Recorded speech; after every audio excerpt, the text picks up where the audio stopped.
दुसऱ्या राष्ट्रवादीचे 3 नगरसेवक निवडून आलेले पिंपळातली परिस्थिती बघितली तर एकंदरीत असं चित्र आहे का की राष्ट्रवादीमध्ये फूट पडल्यामुळे राष्ट्रवादीचं एकंदरीत नुकसानच झालेलं आहे? कुठल्याही पक्षामध्ये फूट पडली तर नुकसान होतच ना.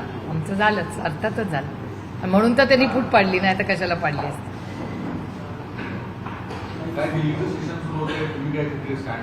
नाही, budget this is the most important. सगळ्यात मोठं आणि महत्त्वाचं सेशन हेच असतं ना, बजेट सेशन हे. आणि दुसरा भाग, कारण का बजेट पास होईल तेव्हा तर सगळे पगार वगैरे देशातले होतात. त्यामुळे ह्या बजेटमध्ये खूप मोठ्या अपेक्षा आहेत. याचं कारण असं जिओ पॉलिटिक्स.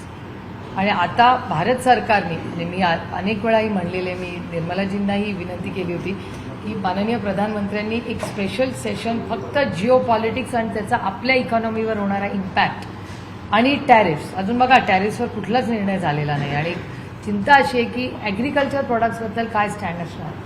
त्यामुळे तुम्ही बघा, मध्ये अनेक वेळा आता अश्विनी वैष्णवजी पण अमेरिकेला जाऊन आले टॅरिफच्या इश्यूसाठी. त्यामुळे कॉमर्स मिनिस्ट्री असेल, त्याच्यानंतर अश्विनी वैष्णवजींना परत पाठवलं.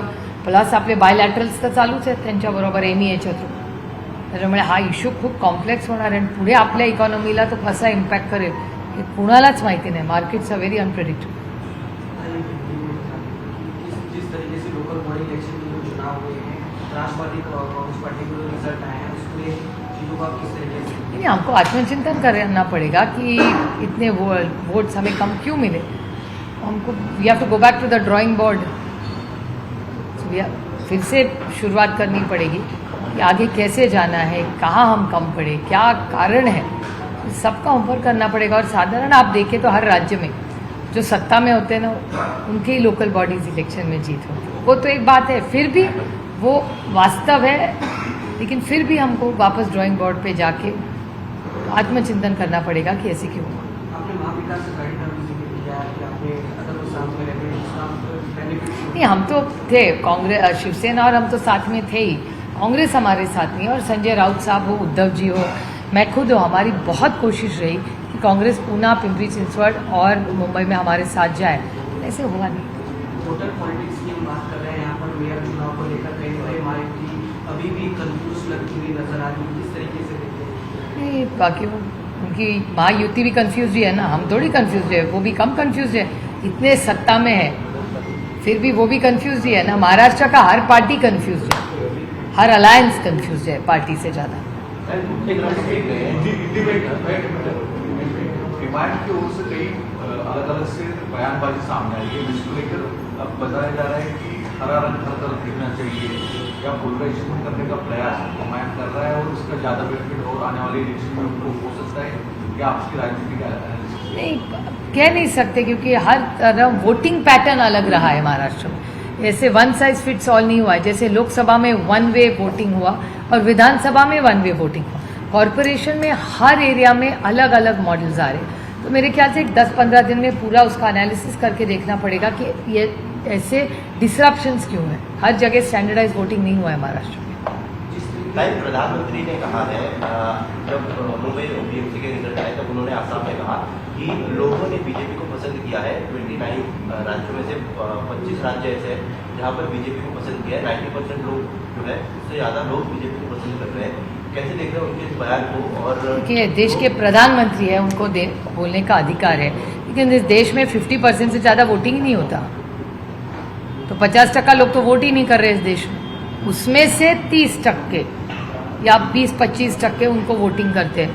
तो उस हिसाब से अगर गिनती करो तो 25-30 70% का लोगों का तो ओपिनियन ही नहीं है. और इस बार आपने देखा है नोटा कितना चला है. नोटा मतलब वो नोटा नहीं, वो तो आपने टीवी पे दिखाया. वो दूसरा वाला नोटा, बटन दबाने वाला, वो बहुत चला है. ऐसा डेटा दिखा रहा है भारत सरकार, महाराष्ट्र सरकार का. कोल्हापूरमध्ये भाजपची एक बैठक झाली. निवडणुकीसंदर्भातल्या उमेदवारांची मुलाखत होईल. त्या बैठकीला थेट समर्जित गाडगेंची उपस्थिती होती. चंद्रकांत पाटलांनी असं म्हटलंय ज्यांचा फक्त प्रवेशाचा मुहूर्तच बाकी आहे. मी तुमच्या चॅनलवर पाहिली ती बातमी. त्यांनी चिन्ह काढून काहीच, म्हणजे त्यांचं फक्त नाव दिलं. हे मी तुमच्या चॅनलवर पाहिली ती बातमी. मला खरं 2-4 दिवसात त्या इलेक्शनच्या धावपळीत मला वेळ नाही झाला. पण मी जरूर समर्जित गाडगेंना विचारेन की काय नवीन, त्यांचा काय नवीन प्रस्ताव आहे, पोझिशन काय, हे मी जरूर विचारेन. पण तुमच्या चॅनलवर मी पाहिली ती बातमी.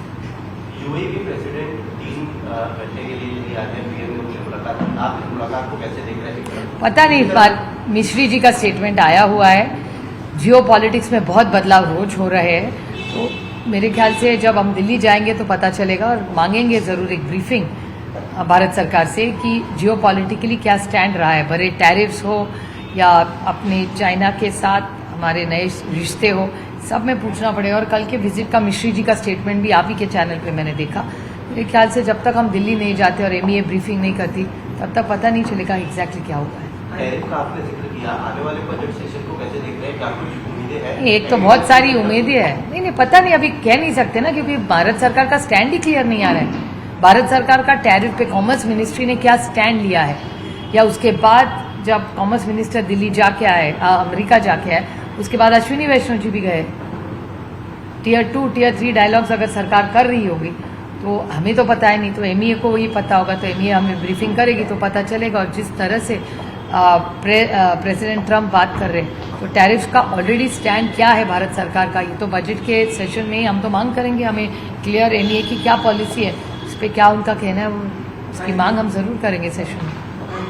गाजा में अंतर्राष्ट्रीय जो शांति बोर्ड के लिए प्रधानमंत्री नरेंद्र मोदी को डोनाल्ड ट्रंप ने बोर्ड के लिए न्योता भेजा है, जिस तरीके से देख रहे हैं और गाजा उसका पेपर में आया, उसका मेंबरशिप का कॉस्ट $1 बिलियन है, ये भी आया है। तो पता नहीं, वो जो एमईए को ही क्लियरेंस देना पड़ेगा कि क्या है। न्योता आया, अच्छी बात है, लेकिन उसके बाद मेंबरशिप का कुछ कॉस्ट है ऐसा, वो टीवी पे आया है और पेपर में आया है। उनका कहना है कि इसका कितना बेनिफिट भारत को मिलेगा, क्या सच में, और कौन सा एक मैसेज देना चाहता है? एक तो मेंबरशिप में क्या क्या अग्रीमेंट किया है यही हमको पता नहीं ना, तो ऑफिशियल स्टेटमेंट आना चाहिए ना। This all speculation, what is writing in the wall we don't know ना। एमईए ही क्लैरिफाई कर सकेगी और हम मांगेंगे एमईए से clarification. Country has to know. JP Nadda के पद पर अब नितिन नवीन जो है वो बैठेंगे, नए अध्यक्ष चुने गए हैं, क्या बहुत बहुत शुभकामनाएं।